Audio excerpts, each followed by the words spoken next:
تاکہ عدالت کے دن تک حراست میں رہیں، اور نہ پہلی دنیا کو چھوڑا بلکہ بے دین دنیا پر طوفان بھیج کر راست بازی کے منادی کرنے والے نوح کو ماں اور 7 آدمیوں کے بچا لیا، اور سدوم اور امورا کے شہروں کو خاک سیاہ کر دیا اور انہیں ہلاکت کی سزا دی، اور آئندہ زمانے کے بے دینوں کے لیے جائے عبرت بنا دیا، اور راست باز لوط کو جو بے دینوں کے ناپاک چال چلن سے دکھ تھا رہائی بخشی۔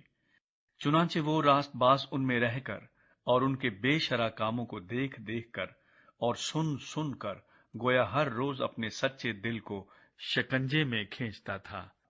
تو خداوند دینداروں کو آزمائش سے نکال لینا اور بدکاروں کو عدالت کے دن تک سزا میں رکھنا جانتا ہے، خصوصاً ان کو جو ناپاک خواہشوں سے جسم کی پیروی کرتے ہیں اور حکومت کو ناچیز جانتے ہیں۔ وہ گستاخ اور خود رائے ہیں اور عزت داروں پر لان تان کرنے سے نہیں ڈرتے، باوجود کہ فرشتے جو طاقت اور قدرت میں ان سے بڑے ہیں خداوند کے سامنے ان پر لان تان کے ساتھ نالش نہیں کرتے۔ لیکن یہ لوگ بے عقل جانوروں کی مانند ہیں جو پکڑے جانے اور ہلاک ہونے کے لیے حیوان مطلق پیدا ہوئے ہیں۔ جن باتوں سے ناواقف ہیں ان کے بارے میں اوروں پر لان تان کرتے ہیں، اپنی خرابی میں خود خراب کیے جائیں گے۔ دوسروں کے برا کرنے کے بدلے انہی کا برا ہوگا۔ ان کو دن دہاڑے عیاشی کرنے میں مزہ آتا ہے۔ یہ داغ اور عیب ہیں۔ جب تمہارے ساتھ کھاتے پیتے ہیں تو اپنی طرف سے محبت کی ضیافت کر کے عیش و عشرت کرتے ہیں۔ ان کی آنکھیں جن میں زناکار عورتیں بسی ہوئی ہیں گناہ سے رک نہیں سکتی۔ وہ بے قیام دلوں کو پھنساتے ہیں، ان کا دل لالچ کا مشاق ہے۔ وہ لعنت کی اولاد ہیں، وہ سیدھی راہ چھوڑ کر گمراہ ہو گئے ہیں اور باور کے بیٹے بلعام کی راہ پر ہو لیے ہیں، جس نے ناراستی کی مزدوری کو عزیز جانا، مگر اپنے قصور پر یہ ملامت اٹھائی کہ ایک بے زبان گدھی نے آدمی کی طرح بول کر اس نبی کو دیوانگی سے باز رکھا۔ وہ اندھے کنویں ہیں اور ایسے کہر جسے آندھی اڑاتی ہے ان کے لیے بے حد تاریکی دھری ہے۔ وہ گھمنڈ کی بےہودہ باتیں بک بک کر شہوت پرستی کے ذریعے سے ان لوگوں کو جسمانی خواہشوں میں پھنساتے ہیں جو گمراہوں میں سے نکل ہی رہے ہیں۔ وہ ان سے تو آزادی کا وعدہ کرتے ہیں اور آپ خرابی کے غلام بنے ہوئے ہیں، کیونکہ جو شخص جس سے مغلوب ہے وہ اس کا غلام ہے۔ اور جب وہ خداوند اور منجی یسوع مسیح کی پہچان کے وسیلے سے دنیا کی آلودگی سے چھوٹ کر پھر ان میں پھنسے اور ان سے مغلوب ہوئے تو ان کا پچھلا حال پہلے سے بھی بدتر ہوا، کیونکہ راست بازی کی راہ کا نہ جاننا ان کے لیے اس سے بہتر ہوتا کہ اسے جان کر اس پاک حکم سے پھر جاتے جو انہیں سونپا گیا تھا۔ ان پر یہ سچی مثل صادق آتی ہے کہ کتا اپنی قے کی طرف رجوع کرتا ہے اور نہلائی ہوئی سورنی دلدل میں لوٹنے کی طرف۔ تیسرا باب، یسوع مسیح کی آمد ثانی کا وعدہ۔ اے عزیزو، اب میں تمہیں یہ دوسرا خط لکھتا ہوں اور یاد دہانی کے طور پر دونوں خطوں سے تمہارے صاف دلوں کو ابھارتا ہوں کہ تم ان باتوں کو جو پاک نبیوں نے پیشتر کہیں اور خداوند اور منجی کے اس حکم کو یاد رکھو جو تمہارے رسولوں کی معرفت آیا تھا۔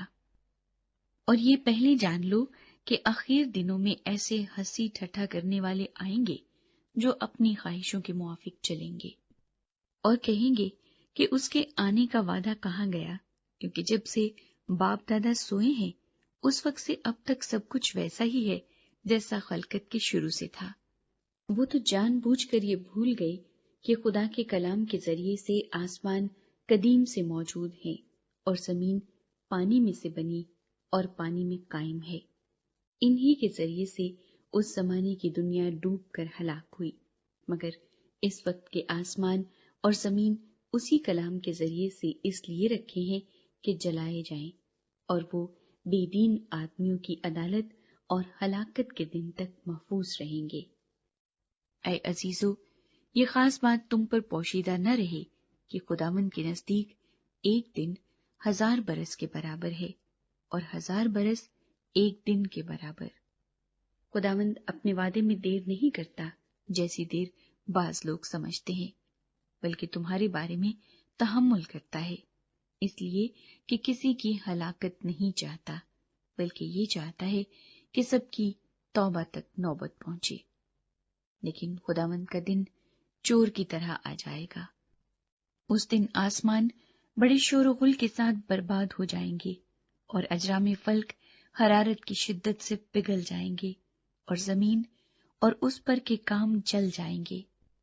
جب یہ سب چیزیں اس طرح پگھلنے والی ہیں تو تمہیں پاک چال چلن اور دینداری میں کیسا کچھ ہونا چاہیے، اور خدا کے اس دن کے آنے کا کیسا کچھ منتظر اور مشتاق رہنا چاہیے، جس کے باعث آسمان آگ سے پگھل جائیں گے اور اجرام فلک حرارت کی شدت سے گل جائیں گے۔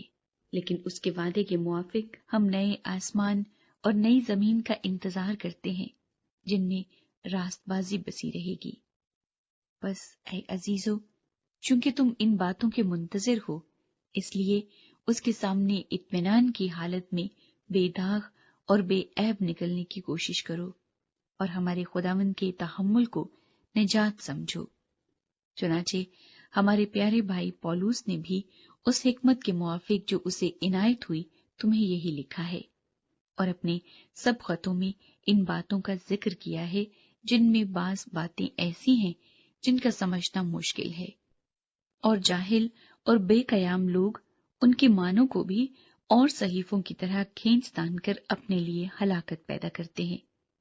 بس اے عزیزو، چونکہ تم پہلے سے آگاہ ہو، اس لیے ہوشیار رہو، تاکہ بے دینوں کی گمراہی کی طرف کھنچ کر اپنی مضبوطی کو چھوڑ نہ دو، بلکہ ہمارے خداوند اور منجی یسوع مسیح کے فضل اور عرفان میں بڑھتے جاؤ۔ اسی کی تمجید اب بھی ہو اور ابد تک ہوتی رہے، آمین۔